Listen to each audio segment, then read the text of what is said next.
جی بہت سارے لوگ جو ہے وہ علمی باتیں نہیں سمجھ پاتے، انہیں تو موٹی موٹی باتیں بتانی پڑتی ہیں. اب میں کیا کروں کہ مجھے موٹی باتیں بھی نقل کرنی ہوں گی اور علمی باتیں بھی نقل کرنی ہوں گی. ہم ایک جگہ سے گزر رہے تھے، مولانا حرم سے جا رہے تھے اپنے ہوٹل کی طرف، مکے کی بات ہے، رستے میں اسی ابا قبا کے ساتھ تھے، رستے میں دو مصری برابر سے گزرے، کہنے لگے ایرانی جا رہا ہے.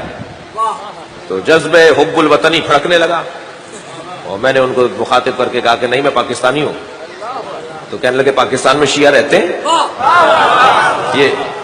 یہ مصریوں کی بات کر رہا ہوں. تو میں نے تو وہاں جملہ کہہ دیا تھا اگر آپ متفق ہیں تو سن لیجئے. میں نے کہا جی پاکستان میں تو شیعوں کی اکثریت ہے، کم سے کم پاکستان کے بینک کے ریکارڈوں میں تو شیعہ اکثریت میں ہے جی، اور ہماری تعداد بھرپور ہے پاکستان کے اندر، ہم کسی سے کم نہیں ہیں.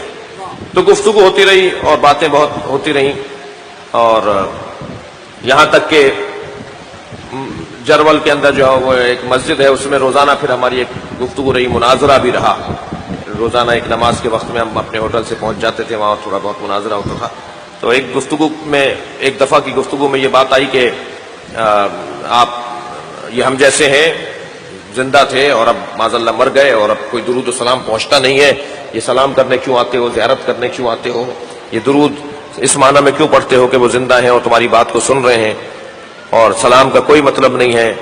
تو میں ان کو بہت سمجھانے کی کوشش کرتا رہا، لیکن مجھے محسوس ہوا کہ یہ موٹی عقل کا آدمی ہے تو یہ موٹی سی بات ہی سمجھ پائے گا. تو میں نے اس سے پوچھا کہ تمہارے ابا زندہ ہیں؟ کہنے لگے ہاں. میں نے کہا اچھا دادا زندہ ہے؟ کہنے لگے نہیں دادا کا انتقال ہو گیا. تو میں نے کہا آپ کے دادا پہ اللہ کی لعنت ہو، مجھے معاف کیجیے گا. میں نے کہا جب انہوں نے کہا میرے دادا مر گئے تو میں نے کہا آپ کے دادا پہ اللہ کی لعنت ہو. تو ناراض ہونے لگا، آپ میرے مرے ہوئے دادا پہ لعنت بھیج رہے ہیں. میں نے کہا صلوات تو پہنچتی نہیں ہے، لعنت پہنچ رہے.